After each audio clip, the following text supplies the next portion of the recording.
You've got the Paul W. Smith Show on News Talk 760 WJR.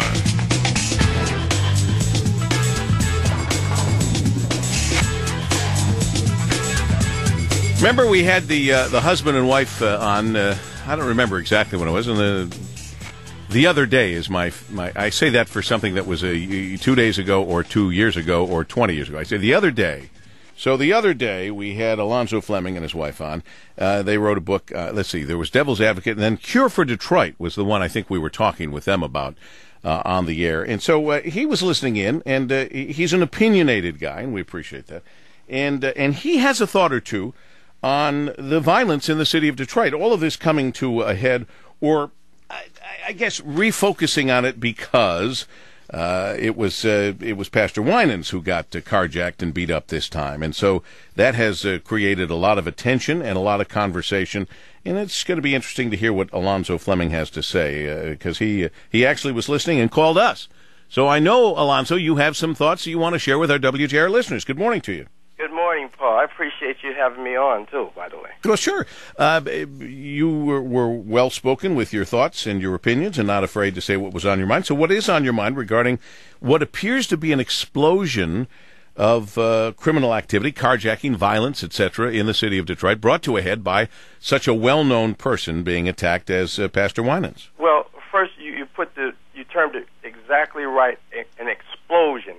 It's like a big sore that was filled with poisonous pus has finally exploded. It has been growing for a while, but it finally has exploded due to circumstances.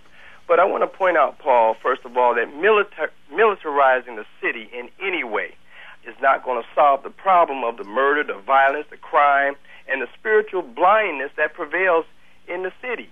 And that includes bringing in National Guard, Detroit 300, more police, gangs of roving preachers. The reason that those things are not going to work is because it's an inside job that has to be done. We wrote a book in 2008, Sharice and I, called The Devil's Advocate, A Spiritual Man's Case Against God. And this book was an analysis of spirituality among African-American people, specifically in Detroit. And we wrote this book because we noticed back in 2002, we were in college, and we noticed the crime relative to the number of churches that exist in the city of Detroit. And we began to do research about what could be possibly causing these crimes. We at first presumed that the crimes were happening in spite of the churches. But after the research, we discovered that the doctrine of the churches are literally the cause. All right. This is too big and too hot to conclude at this moment, and we must stop at this moment because we've got to go to news. I want you to hold on, and we're going to bring Alonzo back in this next hour because you can't make a statement like that and then be done with it.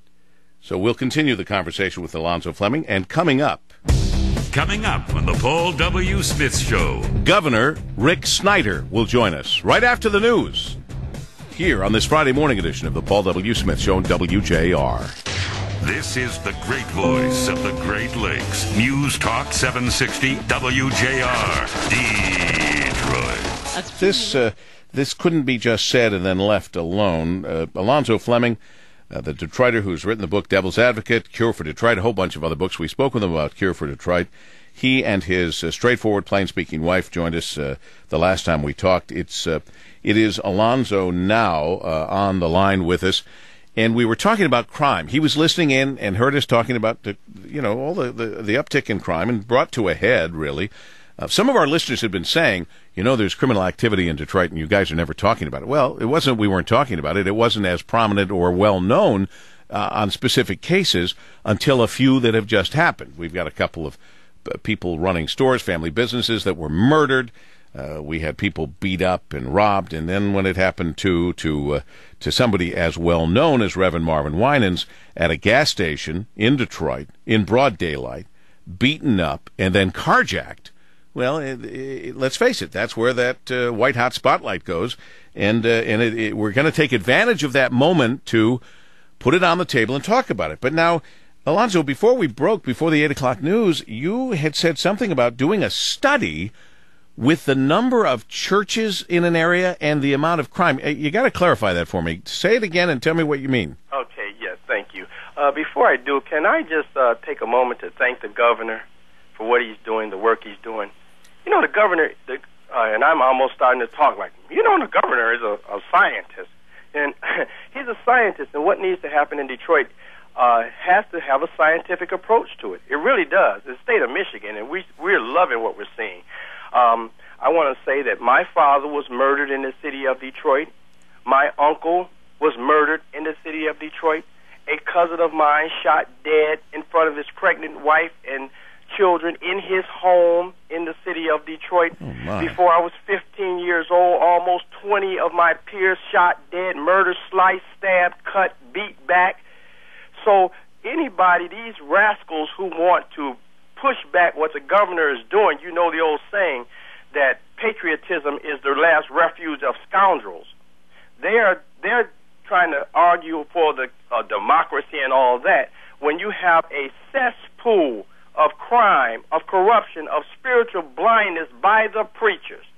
Going to what I said about the book in the study, The Devil's Advocate is a nearly 300-page book, chock full of research with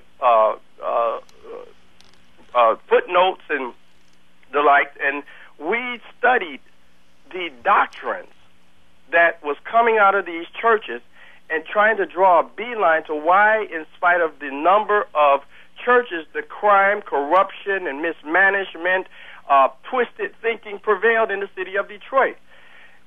I want to say this. Every culture has a leaning. For example, in the black culture, our leaning tends to be spirituality. That's why you see a lot of spiritual things going on like that. Churches, a lot of spiritual institutions. I would suggest in the white community, there's more of a materialistic leaning. You tend to build things. You tend to go, you tend to be able to use the material world very well. In the Asian community, and these are just tendencies, leanings, mathematics, science, those type of things. Well, this is not, in your mind, this is not stereotyping or profiling? No, it's just kind of observation. Okay. It's observation. You certainly have every right to these observations and opinions. I was just asking, Alonzo. No, I'm not profiling. I don't look at a Chinese guy and say he's good at math, or a white guy and say he'll make a good engineer. No, I look at it in terms of just a tendency, just what we've noticed. Okay. Well, when any of those leanings or tendencies have been poisoned, what happens is the amount of energy that's going into those that tendency, it causes that people to do. They tend to manifest that more. Now, in the Bible, there's this argument going on between Jesus and the preachers of his day. Jesus going around doing all these good works, and the preachers who were angry because the people were in a terrible condition, and there was a whole lot of preachers, they began to say that Jesus did this work by the devil, the chief devil. Well, that's because the devil to the preachers were the guy who Jesus represented. But Jesus turned around and said, no, you are of your father, the real devil.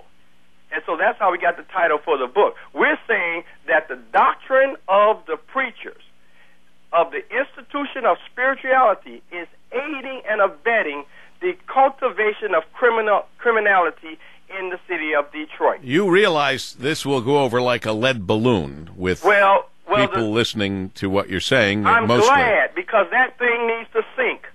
So the fact of the matter is, when you look at the community, see, we have a community as our evidence. Why can't they solve the problem?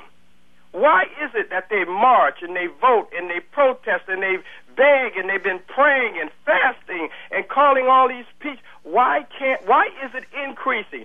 The Detroit 300 is led by a preacher. I told him last summer that the more you go out here, because you are carrying the very disease which the Cure for Detroit approaches, you're carrying that very disease that you say you want to get rid of. You are actually injecting it into the people because of your own thinking.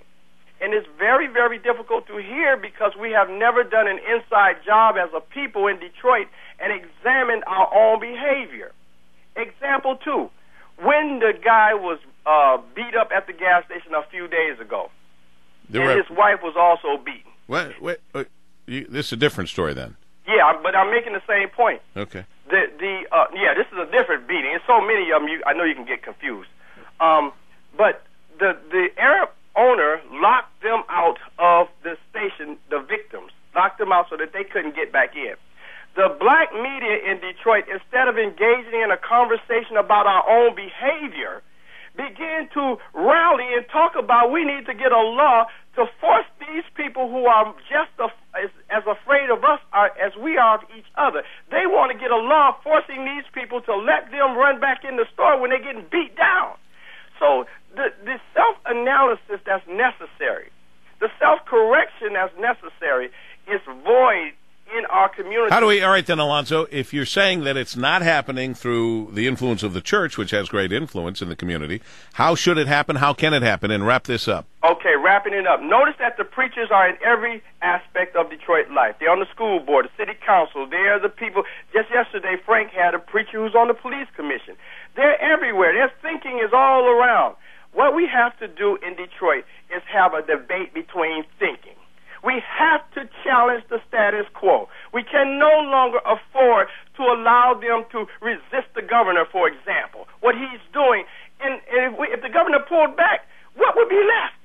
It would be more of what's going on. The point I'm making, Paul, and city of Detroit and state of Michigan, is Detroit is sinking because you have the worst thinkers in control, and they're in politics. They're in the churches. All the institutions are rotten to the core, and the only thing that can be done with this thing is to be completely wipe it out and rebuild it. Now, that's just the bottom line, and the preachers are leading the charge. Alonzo Fleming, always interesting to hear from you, and the book is Devil's Advocate. And we lost the line there. Alonzo Fleming, the Detroiter who is a listener and has been a pretty active caller and expresses himself well. It is 8:40, 20 before 9 on the Paul W. Smith Show, WJR.